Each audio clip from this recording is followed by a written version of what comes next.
Welcome to the platform for today.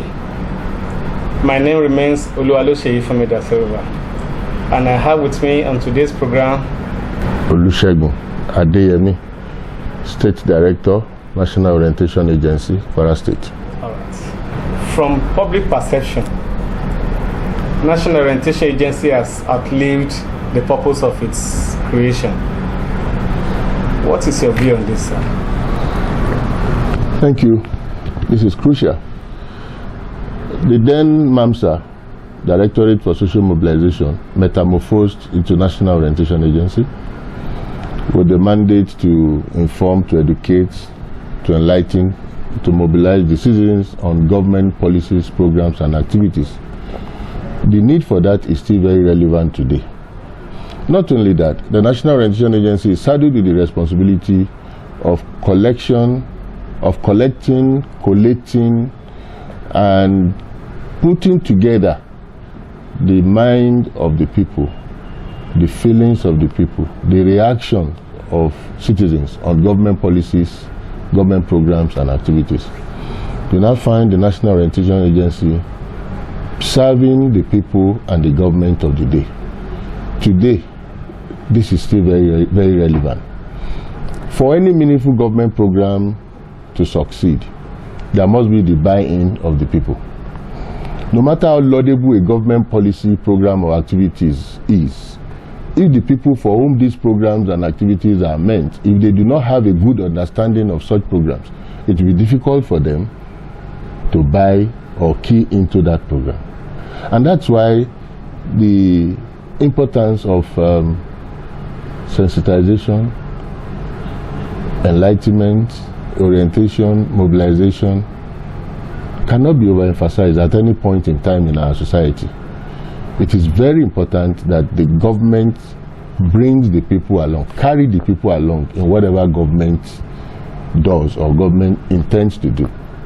This is a very critical role of National Orientation Agency. Would any well-meaning Nigerian come to say now that such functions are no longer necessary or these services are no longer required in the task of nation building? You also look at our environment, you look at our citizens, you look at our societies. The issue of value reorientation. What are our values? How much of our core values are we holding on to? We need to keep reorienting our people. Only recently we were on a program, Change Begins With Me, patronized by the Nigerian goods and services. It has to do with our economy. A lot of our appetites goes for foreign product. So what I'm trying to say in essence is, I personally, Segun Adeyemi, not just because I'm a director in National Orientation Agency, but because I appreciate what NOA does. All that I've mentioned so far, just a few of the agency's program, a few of the functions of the agency. I don't think anybody will say that the issue of carrying the citizens along as far as government policies, programs, and activities are concerned is not necessary. What we need to look at is to what extent has the agency been able to do it, and what are the things responsible for what we might call setback here and there. So I believe strongly that National Orientation Agency has not in any way outlived its functions and its usefulness to our dear nation. Okay, the political class in their conduct, or let me say their actions and inactions, seem to divide the country. Now, the Hausa people have been misgivings against the Igbos against Yorubas. So it is of the belief that if National Orientation Agency is performing their constitutional duties, they will have orientated the various tribes to understand their differences and see a way to make use or positive advantage of these differences. Thank you very much. I'm happy you mentioned political class trying to do this for a particular end. It's very, very important that you understand that National Orientation Agency always preaches religious, ethnic tolerance. It's one of our cardinal programs that all Nigerians should see ourselves as one. Therefore, we should tolerate each other, both as far as religion is concerned or in our ethnicity. But like you have said, probably for selfish ends, you find some people who probably will want to promote ethnic bias or religious bias, and you cannot rule such out. But what we do immediately is to intervene and let our people know that we should not emphasize those things that divide us. We should promote those things that unite us. And it's a continuous engagement. It's a continuous engagement. We are all human beings, and when people have selfish reasons wanting to use one people or a set of people against the other, which we could refer to as divide and rule, you find all kind of fake news and hate speech going up and down. So human beings with all our biases, we cannot say that NOA has not really been able to preach tolerance and all of that. But you see, the level of education is still very important. The enlightened ones are more educated. And even those that are not enlightened, at least they listen to some of our programs. But there are other factors that predisposes our people to this kind of unfortunate development. You find people that are jobless. You find a lot of people who can easily be brainwashed by a set of people who believe that using them against another set of people will make them to achieve their end or aim. But by and large, NOA is always at the forefront of that campaign that we must tolerate ourselves. We must be our brother's keepers, and we must do everything to live in unity, be in harmony with one another, regardless of where you come from or the religion that you belong to. As a director in the National Orientation Agency, will you subscribe to advocating for independence of your agency? Either independent or not, what is most important to the agency is that it's be given all that is required to function. I know there are commissions, I know there are agencies that stand alone, but in the real sense of it, dependency is on the federal government. Whether you are a commission, I mean the agency is assigned as commission or under a ministry. Presently, National Orientation Agency is under the Federal Ministry of Information and Culture. Time was when it was under the presidency, particularly when it was MAMSA, Directorate for Social Mobilization. It was directly under the presidency. I would not want to tell the authority where to place National Orientation Agency. But what we have observed is that being under the presidency, there was a direct access to Mr. President then, which reduced the level of bureaucracy. Be that as it may, under the Federal Ministry of Information and Culture, the Director General responsible to the Honorable Minister of Information and Culture also has unfettered access to the Minister. What we need to do as a government and as a people is to consider the effectiveness of National Orientation Agency, particularly in the line of what is made available for the agency to perform its numerous role and functions within our society. Okay. Okay. Before you go further, I want to see how your agency or the plans your agency has towards educating the Nigerian people about leadership, choice, and what motivates them towards doing that. Thank you very much. One of our functions as an agency is to enlighten the people on power itself and the uses to which power can be put. And that brings us to leadership, because the leadership will exercise power over the citizens. And the citizens has a responsibility to elect credible leaders that will serve our people. What we have always said is that many a times Nigerians, our citizens, we are often quick to point out what government should do, what government has not done, what our rights are, but we always neglect our own civic responsibilities. Our role as well-meaning citizens, we leave this unattended to, and at the end of the day, it affects us as a nation. Take, for example, 2023 general election is fast approaching. We are always on the field in partnership with INEC to enlighten the citizens on the need to have their permanent voters card, which is their right to choose. Without permanent voters card, they cannot vote. And essentially, NOA believes strongly in the citizenry and the power of the electorate. So we want our people to have their permanent voters card, which is a continuous campaign. And apart from that, we always let them know that vote buying is like mortgaging the future of our nation. For anybody who comes to offer money and you, in response, vote for such persons, he has bought your vote. But our conscience should be our judge. We should vote according to our conscience, not according to who gives us money. What has happened in the last primary is that everybody is looking at, talking about the monetization and what transpired between delegates and all of that. Is not something that National Orientation Agency would want to encourage. We always de-emphasize the use of money. But more importantly, we believe strongly that even our people, in choosing whoever becomes our leaders, do we vote correctly? And that's why we also emphasize the issue of voting correctly, so that if you look at our previous elections, a lot of ballot paper were declared null.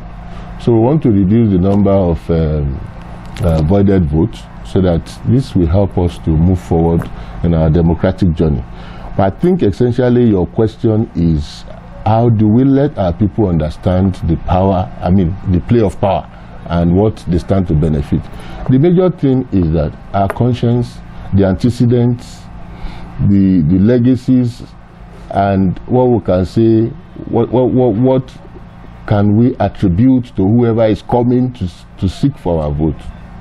We shouldn't just sit down there in apathy while people are working towards ensuring that we have good governance. A lot of us will sit down at home, look at the percentage of votes that were recorded over the years in our elections. They are very far below from what the actual registered voters are. So we are trying to work on our people first and foremost to come out of this apathy, get them more and more to be part of the electoral process, and also to comply. At least we should have, like the electoral law says, we should have substantial compliance with the law. So if all of these can be put together and the people are effectively mobilized by National Orientation Agency, given the resources that it requires and given the time frame that INEC has set, I think we can get our people to a level that, yes, our democracy will have matured come 2023.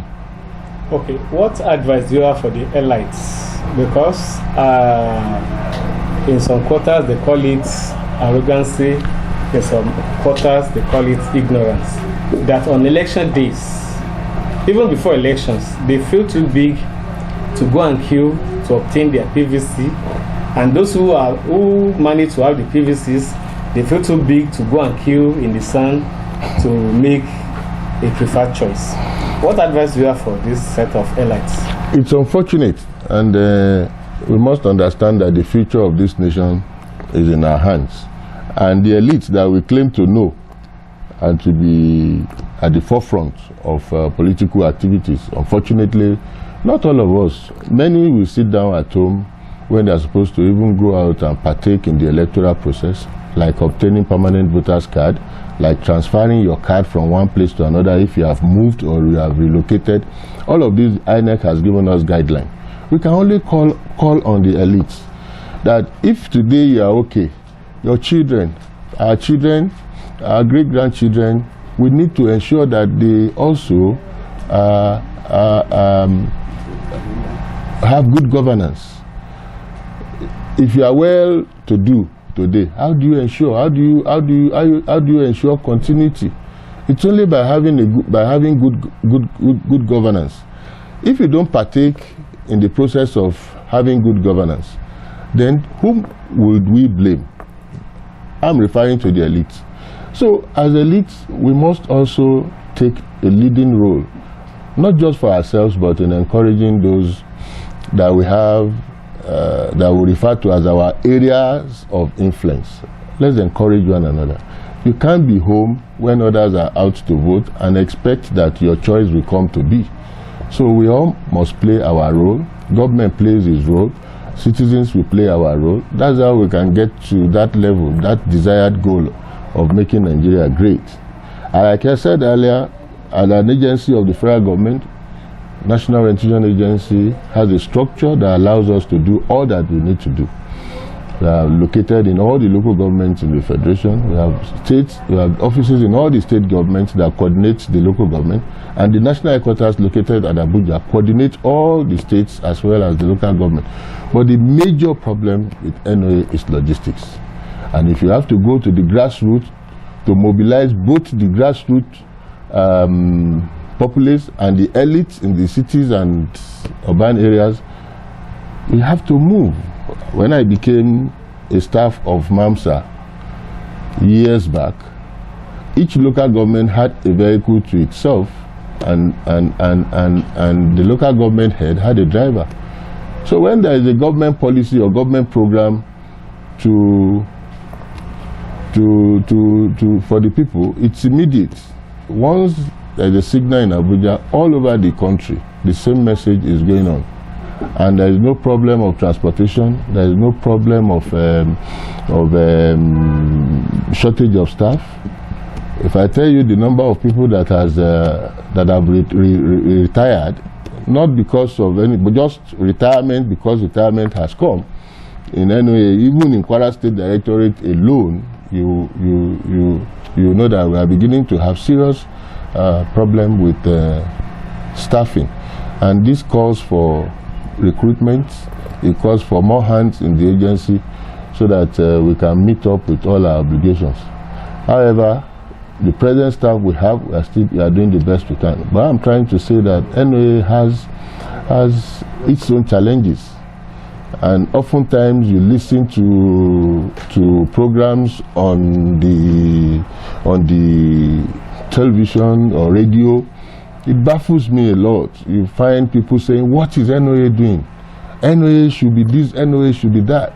I've not seen any person who comes to the studio to say, what have you given to NOA to perform?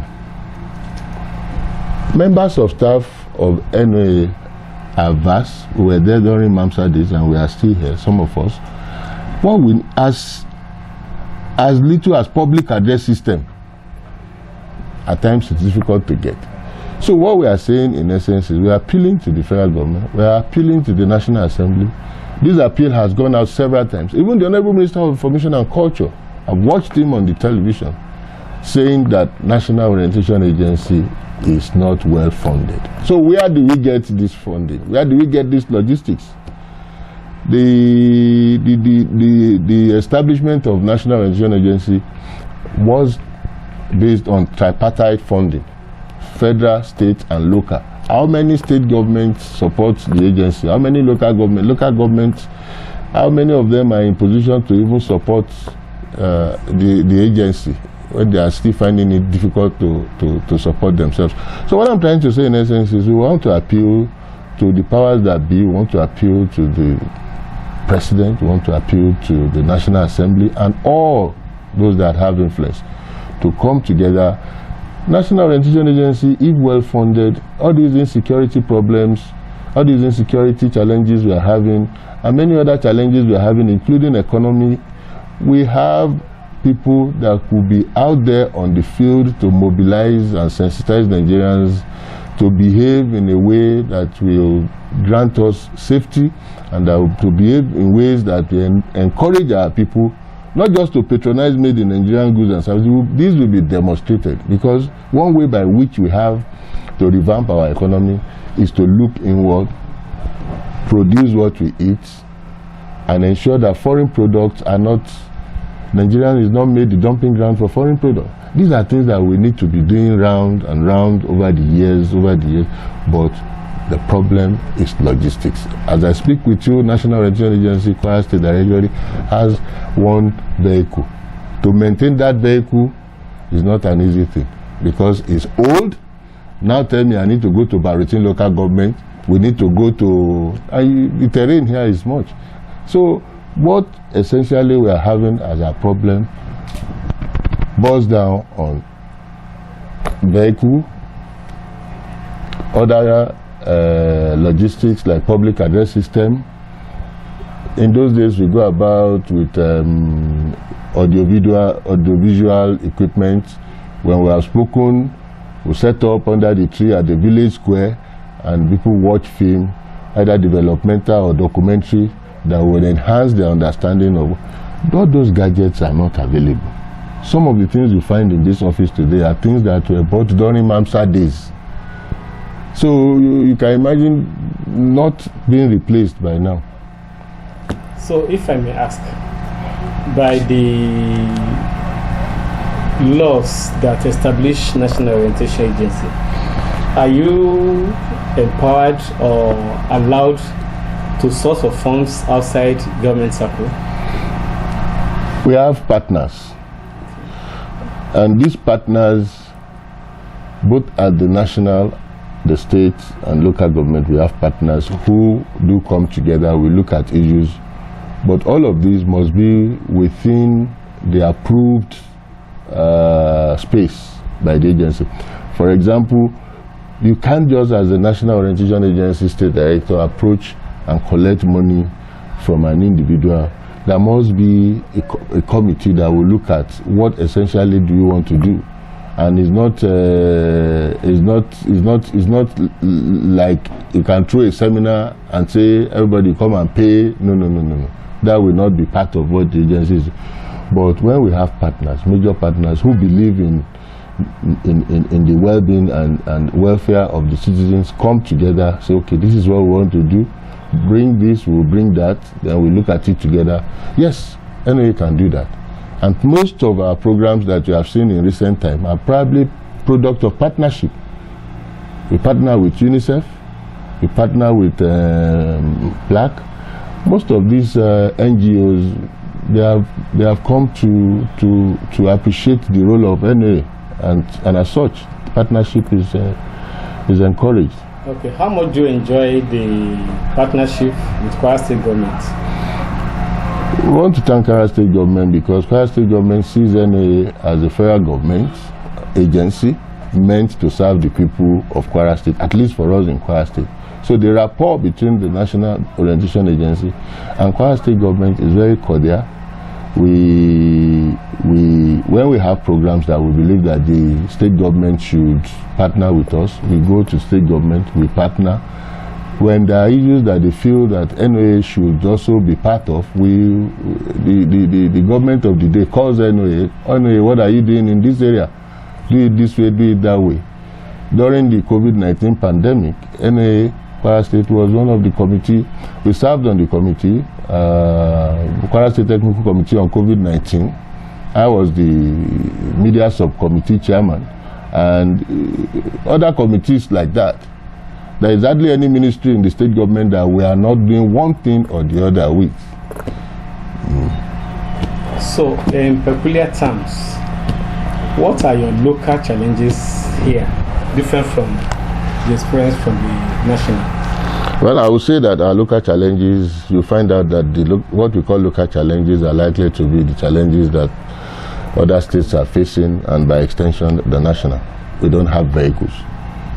I just mentioned to you that by the time I got my appointment as a MAMSA staff, all the local government had vehicles. That means at least 16 vehicles in Kwara State.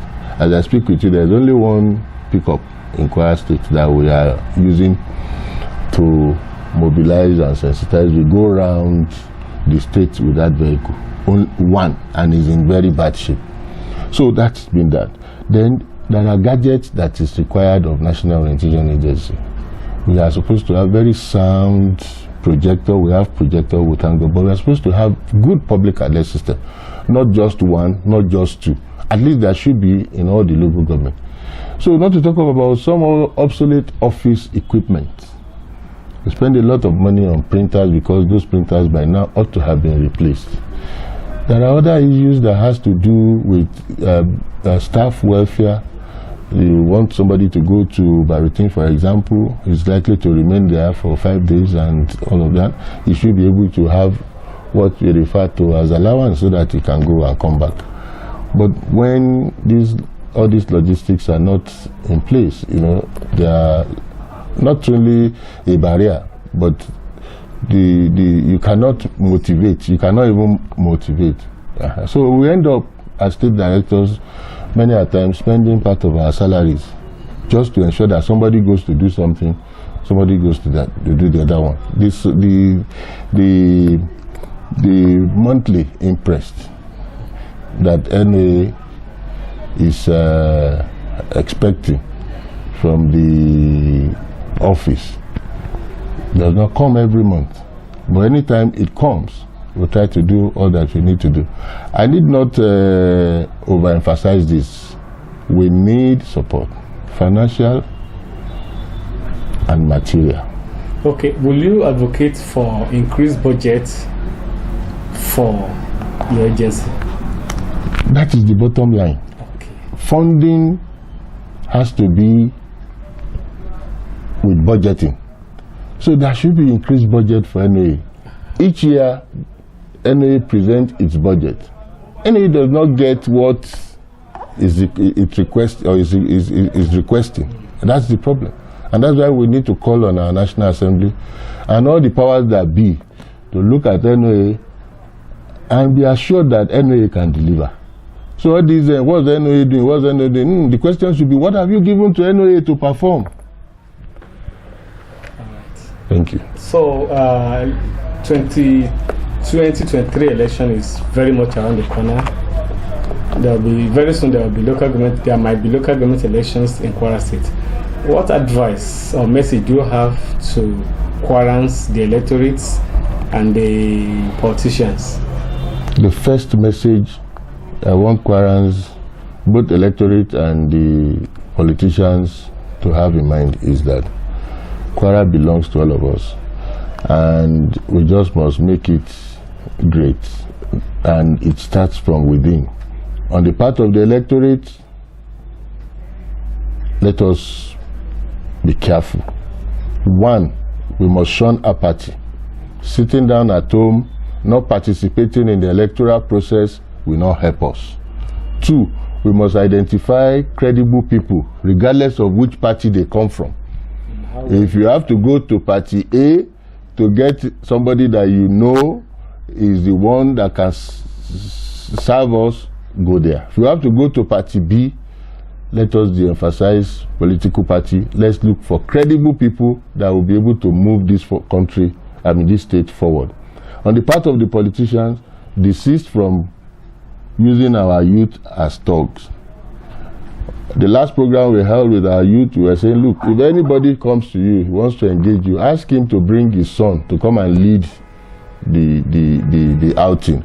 They will not come back to you. So our politicians, Kwara is known for peace. Kwara is known as state of harmony. That should prevail, that should remain. What we witnessed in the last general election was a very peaceful, credible, and transparent election. We are hoping that 2023, we are praying that 2023 will get a better one. So our politicians should desist from politics of violence, politics of bitterness, fake news, and hate speeches, which can incite.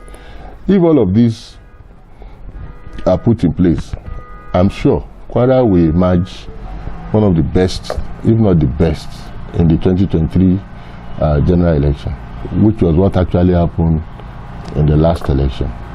All right. Thank you for talking to us on the platform. We hope that other times we have issues to clear, we'll be welcome again. All the time. Thank you.